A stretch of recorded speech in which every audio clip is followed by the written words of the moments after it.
Hello and welcome. I am Danielle Slaton and welcome to the Soccer for All speaker series, Black History Month's Roundtable discussion of 2021. We obviously cannot be together in person today, but it is critically important that we have another Black History Month Roundtable discussion given all that has transpired over the last year. There's been a push to have a roundtable consisting of Black executives in soccer, and for the first time, with the help of MLS Works and Pitch Black, we've finally been able to put together a panel of some of the most influential names in Major League Soccer. I'm looking forward to an honest and intimate conversation around Black people, Black culture, and Black history, all amidst the backdrop of our beautiful game of soccer. Let's meet our panelists. First, we have Ali Curtis, General Manager and Vice President for Toronto FC. Danita Johnson, President of Business Operations of DC United. Dionna Widder, Chief Revenue Officer for the Houston Dynamo FC. And Jamil Northcutt, Dr. Jamil Northcutt, Vice President of Player Engagement at Major League Soccer. Welcome, everyone. How are we doing today? Doing good. Good. Doing great. Thanks for having us. Good. I'm happy that you guys are here. I'm excited for this conversation, and I want to get straight into it. So, Ali, I'm actually going to start with you. You're the current GM for Toronto FC, but you worked at the New York Red Bulls and the Major League Soccer office previously. You've been working in this league for almost 15 years, and you were a player before that.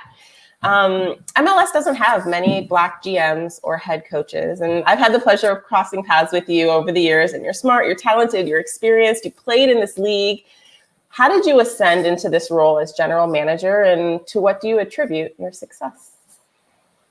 I appreciate it. Thanks for having me. That's a really difficult question. At the end of the day, sometimes I just don't know exactly kind of how I got to where I am. I will say it is a lot of luck and then a lot of support from everyone that I've ever kind of been around, starting from, when I was just a young boy growing up in Michigan to, all the different chapters that I've had kind of in my life.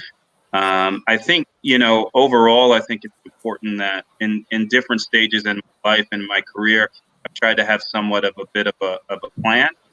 And just trying to establish relationships and connectivity with different people. And so I knew when I was in college at Duke that I wanted to play professional soccer, and then I wanted to give it a go for 3 to 4 years, and then after that I wanted to work in banking and take it from there. And that was kind of my plan. And then as I got into banking, and then I knew I wanted to be involved in Major League Soccer and in some way, shape, or form. And so I kind of, throughout the way have established some relationships and things like that, and leveraged those relationships, had phone calls, and was fortunate enough to get an opportunity in Major League Soccer at the league office. And then in that sense, I was exposed to a lot of different areas of the business.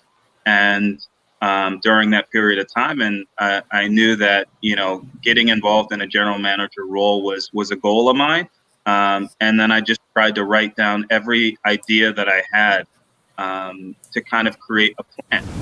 Jamil, question for you. You're vice president within the league, and you've worked at the NCAA, the NFL, and by the way, you have your PhD, and we're a college professor in a former life as well. So you have a breadth of experience when it comes to leading within How various could you tell? Would it be because of the degrees in the background? You could have never known that he has a PhD. That might be an athletic award. I love it. We got to give him some love. They need to be bigger as far as I'm concerned, Jamil. But as a Black executive who's risen to a level that few others perhaps have achieved, what do you see are the biggest challenges facing the advancement of Black executives in the sport field in particular? Yeah, for me, I think my take on this particular question is the fact that it's the relationship piece. I think there's not enough people in the queue because we haven't done a good enough job of creating those relationships and opportunities for folks. The talent is there, and I want to dispel that myth that folks say, I can't find anybody. Well, there's people out there that know certain people and individuals, and I always talk about it from this perspective. If you don't have Black friends, then you need to get you some Black friends, because they have access to a network that they can share with you that could help, unstop this pipeline that we talk about. And so I think that's critical in the component.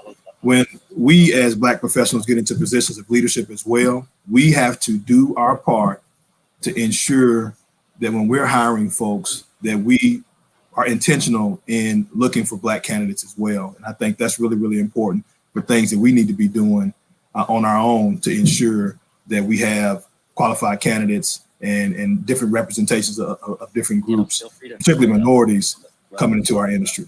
So, I mean, that's a great point, Jamil. Do you guys all agree with that? Like, what's been your experiences in terms of building that pipeline? Dionna, perhaps for you in Houston and with your experience in the NBA, how do we build those relationships, and not just amongst Black people, but among everyone in our organization? Yeah, I mean, relationships, that's what our industry from a business perspective is built on. And the challenges and the barriers for people of color and women, as well, is that relationships are built on things that you relate with another person with.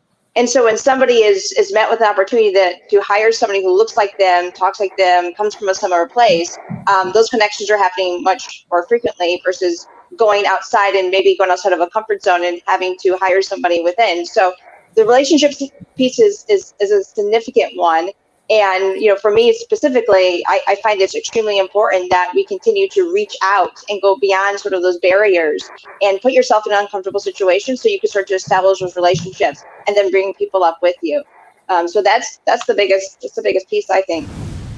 Danita, I have a question for you, and maybe Dionna, for you as well. You can chime in on this a little bit, but how often throughout your career were you either the only woman in the room or the only person of color? And how did you navigate that environment, but also like process that mentally and deal with that on a mental, social, emotional level? Yeah.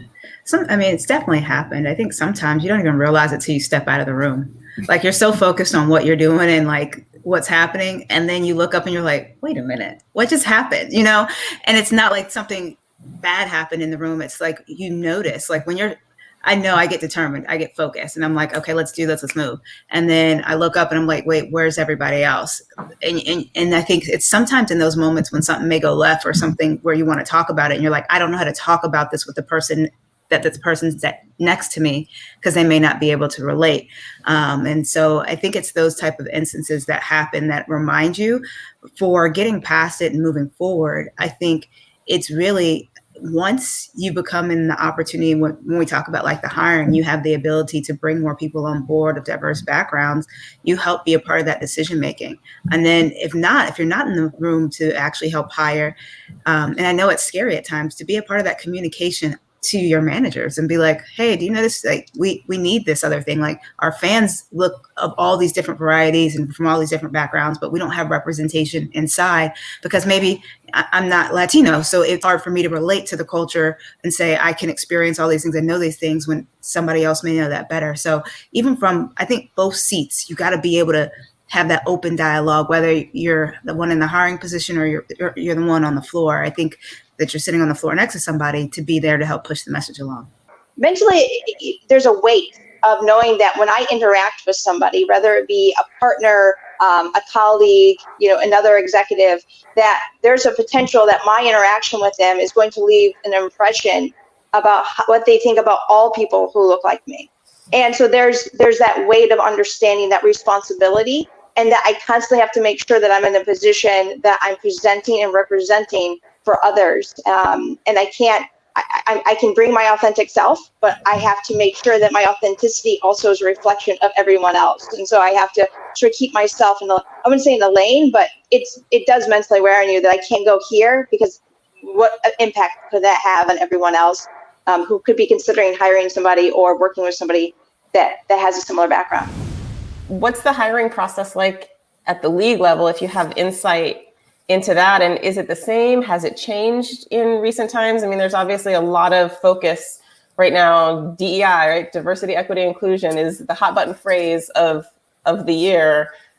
Is it being considered at the league level? What are your thoughts on how it's addressed in terms of hiring?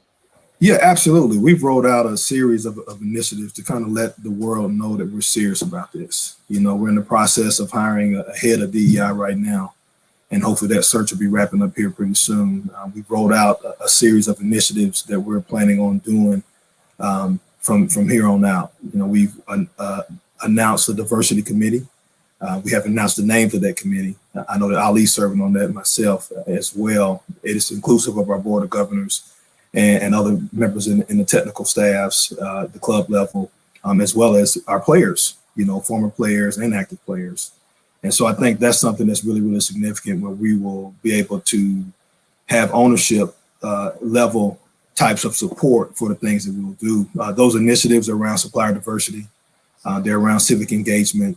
Soccer Upward Mobility Initiative is one. We wanted to really be specific about the name, Soccer Upward Mobility.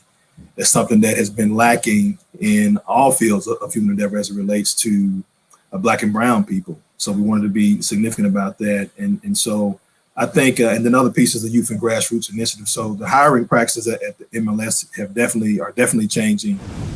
I'm going to throw a question out to everyone. We'll start with you, Danita, because you're new in your role and you have opportunity to really make your mark here in DC United. So how do you define inclusion, and what's a specific example or two about inclusion and what that will look like under your leadership in DC United? What are you going to do about that? Yeah, I think it starts from within. I've been having a lot of conversations this week about that, about who we are, what we represent, what do we want to actually be to this community? And I know DC United is one of the clubs that's been around. It's a legacy club. It's been around for a very, very long time. You know, one of the very first clubs. And so for us, you know, we have a rich history, but where do we want to go in our future? What do we see ahead of us? And so when we talk about inclusion, I think it starts one internal of like our staff.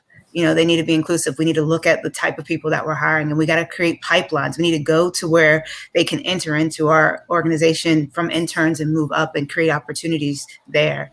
And I think from outwards into the community, DC is unique. You know, I've had the chance to live in DC before. I'm happy to be going back.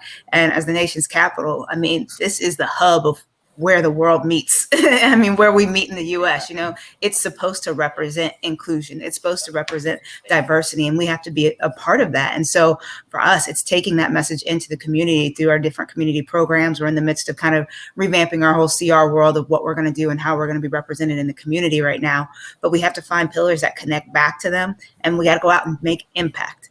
I love education, but I like impact better, like for me. And I've been there very short time, but they probably heard that word in every single meeting. What's the true impact? What's the measurable thing that we're doing to make change in people's lives around us, and be inclusive in that? You know, even for us, it's making sure like, are we putting things in Spanish, like what's on our website and how we're communicating out, our broadcasting, all those things. So I'm looking at all elements of the business and saying, how do we segment our business to make sure it is inclusive?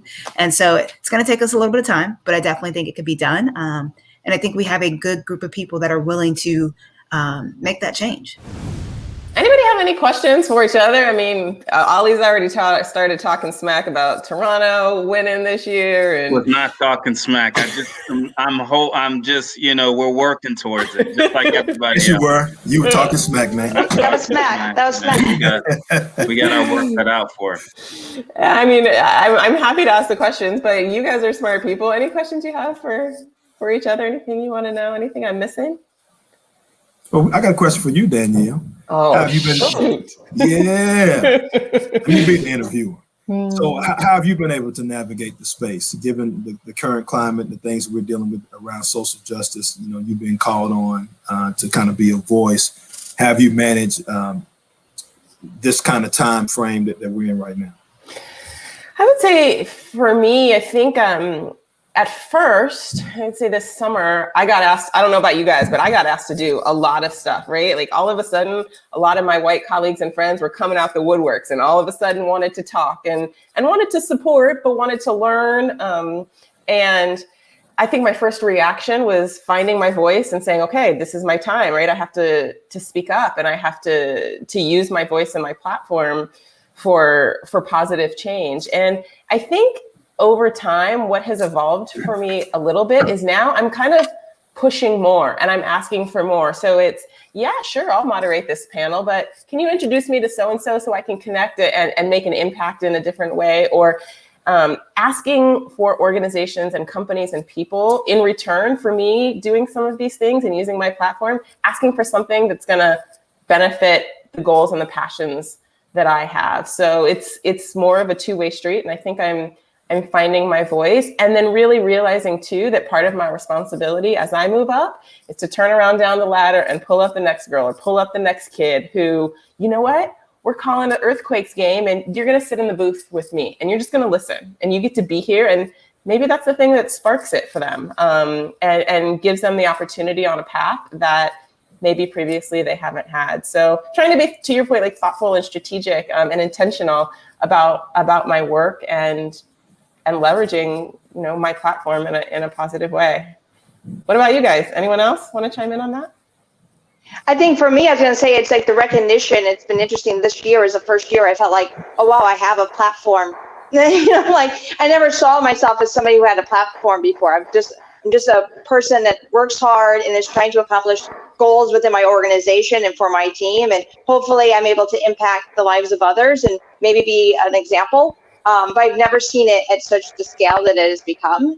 And to your point, I think it's about understanding sort of the opportunity we have in our roles and our positions to make those differences beyond business, which is what, you know, I'm so used to being responsible for. It goes so much beyond those walls. I think too, just to add to that, is that, I mean, even for me in the last couple of months, I feel very exposed. Like very exposed. Like I'm kind of a private person. Like I'm exposing somewhat and I'm okay. But like all of a sudden your life is exposed, and it's not necessarily what you chose, but you kind of did in a way because of the work that you did that led to the opportunity for the exposure. And so with that, the responsibility you always carried before, you always knew like if you kind of made a mistake, it'd be okay and you could figure it out. I feel like when the more exposed you become, the more impact you have on people, the opportunity to make a mistake becomes less and less. And I think that's where that feeling, kind of like what Ali was talking about earlier, that's when a little bit of fear comes in. And sometimes you like hesitate.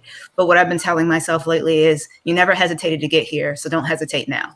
So if I make a mistake, I'll still bounce back because I know who I am, I know what I stand for, and I stand strong in that. And so that's what I encourage people, like just keep pushing. It's fearful, it's scary at times, and I think it's definitely a different thing as you continue to move in your career. As we wrap up, what I'd like to do is have each of you either provide me with a piece of advice or a resource, or to Ali's point, something that's inspired you that we could give to the people watching here or the next generation who are going to follow in your footsteps as Black executives in sport one day. So Dionna, let's start with you. Well, thank you. You know, I've been having a lot of conversations with young professionals. You know, I've been reached out to a lot this past year, specifically from young African-American students, as well as, you know, women and people of color who are coming up the range. And my advice would be, don't be discouraged by the reflection or the lack of reflection of representation that you see, because you're never too dark to shine. And so it's so important that you just put your sights on what you want and who you want to be, and just go light your path.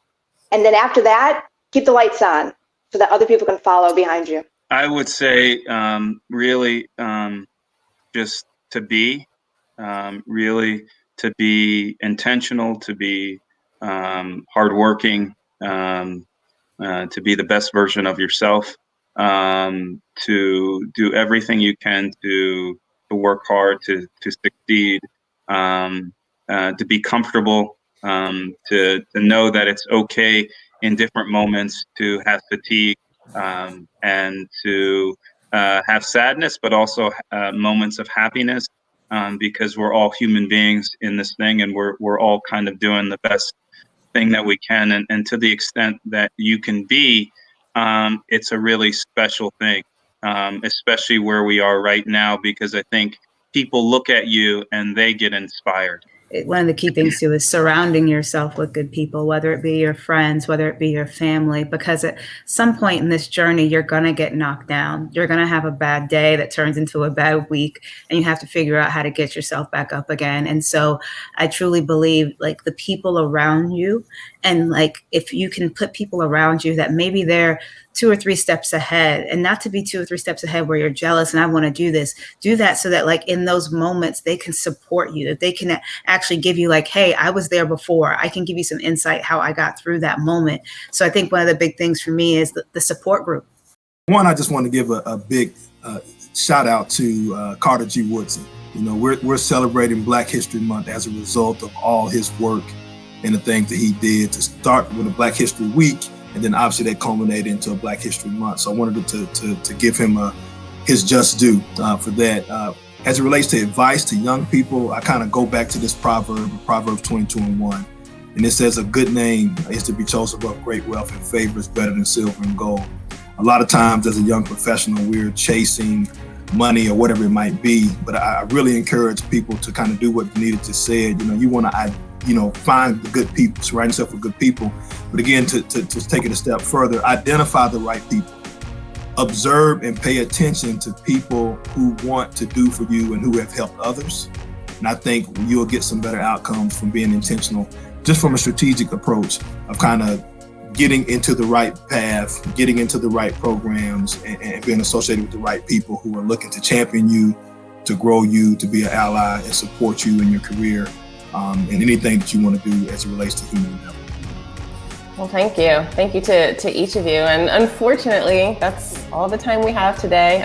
But this has been an important and needed conversation, and certainly one that I hope continues and expands to include players, fans, coaches, and all of us who care so much about our game and the experiences of all of the people in it. I appreciate the 4 of you coming to the table today. It was a fantastic time. I wish we could do it more often. I appreciate your honesty. I appreciate you being real. And I know that our viewers certainly do as well. So thank you very much. Have a wonderful rest of your day, everybody.